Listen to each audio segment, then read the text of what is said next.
Andrew, I just wanted to briefly reflect on Tuesday's win at Rochdale. I think at times it was breathtaking, if I'm honest with you. The football being played by the whole team, it was such a great team performance at times. Yeah, it was. You know, we've just watched the video back actually, and I've obviously watched a few clips back. But yeah, everything just came together. You know, we've got a really clear structure of what the manager wants. You know, he wants players on the pitch, but then it just relies on having the quality to do it. And you know, we've got that in abundance in this squad. You know, I think we've got so many good players technically, and if you're going to play the way that the manager wants to play, then you need technical players. And like you say, I think it all came together. You know, we're really pleased with the performance, and obviously when you've got a good performance and a good result, it's always positive. How do you feel about being described as the best player on the pitch by your manager? Because that's what he said to us. And from looking at the way that the job that you do within that team, and certainly did on Tuesday, it is the unsung hero role, because you know there will be players that stand out a lot more. You know, players in positions that get a lot more attention purely because of what it leads to. But what you do is such a pivotal part of the team. I mean, how does it feel to hear your manager say he feels you were the best player on the pitch? Yeah, really flattered and obviously honoured as well, because I've massive respect for Russ. You know, obviously I played with him, but as a manager as well, and I didn't actually realise he'd said that. So obviously I'm very flattered about that. Yeah, I think throughout my career I've always tried to put the team first. I've never tried to play as an individual. You know, I try and play as part of a team structure, and I think you alluded to it there. You know, the position I've always played as a centre midfielder, it's not the most glamorous role necessarily. It's not something not a position that player, you know, you're going to score a lot of goals or you're going to create a lot of assists or anything like that. But it is a key component to a team, and like every other position. So, but I've been used to that in my career. That's where I've played most well, especially the second half of my career, and I've really enjoyed it. And the role that obviously the manager wants from that position in this team is something that I really enjoy. I like the responsibility, the defensive responsibility, and also the fact that you're in the middle of the pitch and can get on the ball quite a lot. And it's a role that if the other players in the team can relax and rely on you in that position, it means that they can play their game better. Yeah, I think yeah, it is a key position because a lot of our play goes through the centre midfielder.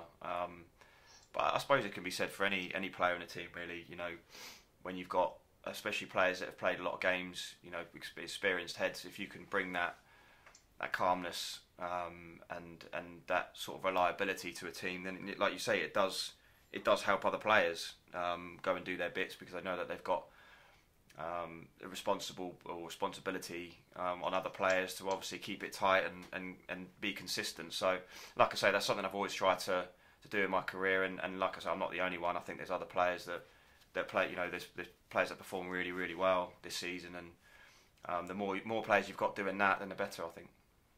Can you reach the playoffs?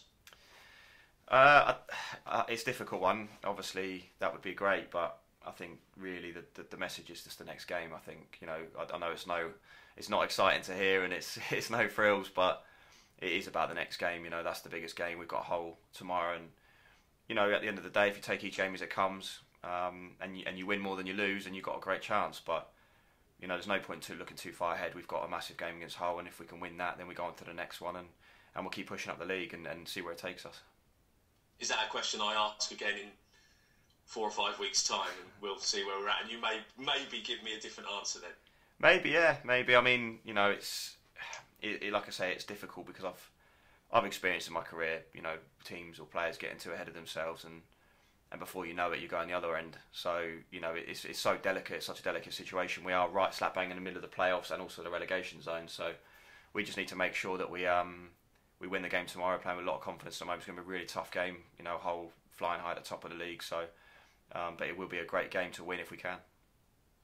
I just wanted to use you to talk about some of the other players in the side. I don't always do this, but a player of your experience has been there and done it, and you're watching. I mean, Russell put together a nice blend of experience and youth in the side, and you know, Harry Darling has come into the team from Cambridge, stepped into Richard Keogh's position and shone as a young player. Has everyone been surprised at how well he's done since he's joined the club?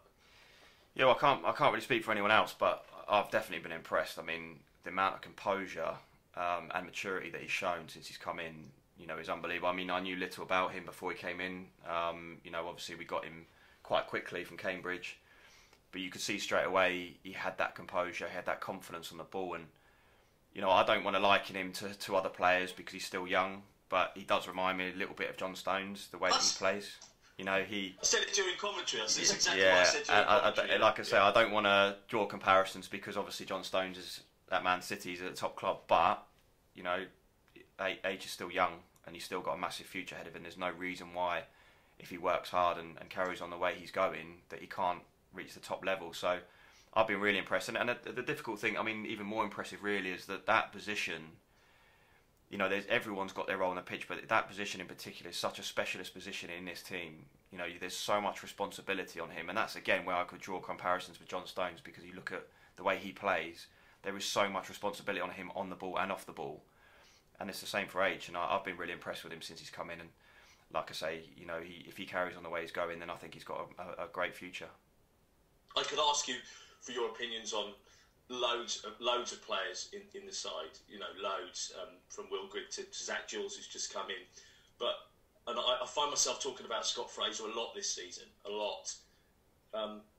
He's, in my mind, in that position, the best player in this division, without a shadow of a doubt. It must be a joy playing with somebody like Scott Fraser, who works tirelessly, constantly for the side, and is really good. Yeah, you've nailed it there. I mean, the combination of, sometimes you can have players that have got unbelievable ability, but they don't want to work. You're carrying them half the game, hoping that they might create something. Whereas Scotty, he puts in a shift every week. Even if he doesn't have one of his best games, you know what you're going to get from him. But he is like a maverick. I've played in teams where we've had that sort of player where you can give him the ball anywhere on the pitch. He'll look after it. He probably will create something. He scores goals. And he's been a pleasure to play with, and especially in my position when I'm trying to feed attacking players, he's a great player to feed, because you can play it into him and he's going to produce something. And I think it's testament really when you play against some of these teams, they highlight him straight away and they'll put someone on him. I mean, I think we played Charlton. I think they stuck a player on him. I think it was Pratley, literally for the whole game, and everywhere he went, he was on him. And that's the massive amount of respect people are showing him, because they know how good he is. So, but like you say, I think we've got a lot of good players in his team, and if they try and stop him, then other players can do that as well. They can create, they can score goals. So, but yeah, he's been a pleasure to play with, and another one I've been obviously really impressed with since I've been here. Hull next then, and I spoke to your manager about this, and going back, a few months, there was almost trepidation and worry about going to away games, because it had been so long since the side had won an away game. But after beating Rochdale, a side in the kind of lower reaches of League One, it's a little step up to Hull, and a really good test that I guess everyone's looking forward to. Yeah, it is. Yeah, we've probably clocked up quite a lot of miles this week, obviously with Rochdale away and Hull, but it's a fantastic stadium. They've been in the Premier League. They've got, it's a great place to go and play football. And it's a great team to pit yourself against, because obviously, like I say, they're flying high and they're probably favourites to go up. So, and hopefully, we'll be playing. I mean, it's got to be said that our pitch isn't in the best state at the moment. So when you do play away, you're sort of hoping that you're playing on a better pitch, and especially the sort of football we play, you want to play on a good surface. So, fingers crossed that will be what it'll be like, and hopefully we can come away with a good win. Appreciate it. Thanks, man. No worries. Cheers. Something else the manager has just said is that he'd like to stay for you to stick around a little bit longer than your contract already states. I know you only signed one a couple of weeks ago, but should we already announce that you're going to be sticking around next year as well? Yeah, I mean, I've really enjoyed my time here. Really enjoyed it, and that's why I extended straight away. My first sort of couple of months ended at mid-January, and I extended to the end of the season straight because I was enjoying my time here. But I think it's something I'll have to think about when it gets to the summer. There's a lot for me to think about personally, and for my family. So, yeah, I'm not saying yes, I'm not saying no, but like I say, I think it's something probably that's a bridge I'll cross when it gets to the summer. And but like, all I can say is I've really enjoyed it here so far, and hopefully that'll continue longer. I mean, that injury you picked up just a couple of days after signing your contract, that must have been so frustrating. Couldn't have come at a worse time, really, could it?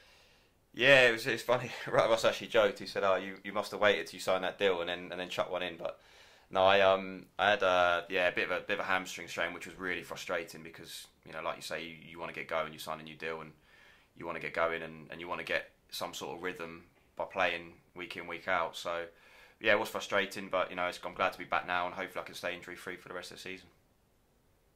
I mean, it feels like a completely different team, doesn't it, from the one that where you signed and got injured to the one that you've come back into. So much has changed in that short period of time over the transfer window.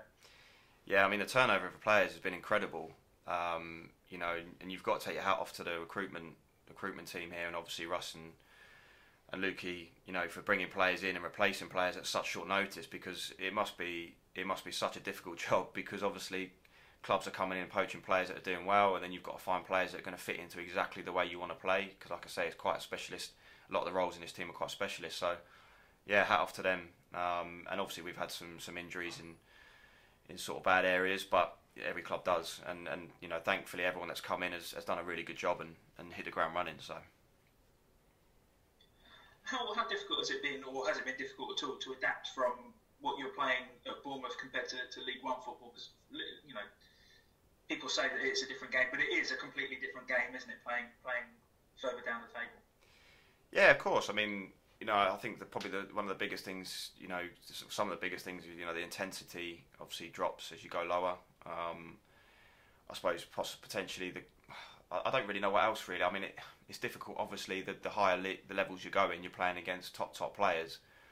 But there's still some decent players in this league, you know, and we've got plenty of decent players in our team. So, but I think it's been quite an easy transition for me, because obviously the way that MK Dons play, you know, I think if I'd have gone into a team that wanted to shut it down the pitch every week, that would have been a massive culture shock to me, because that's not what I've been used to. So, going from Bournemouth, who like to play football the right way, in my opinion, coming to a club that probably even more so want to play football and get the ball down, it's been quite an easy transition for me. And obviously, having known Russ from before, you know, it's been quicker for me to understand exactly what he's looking for and have that relationship straight away.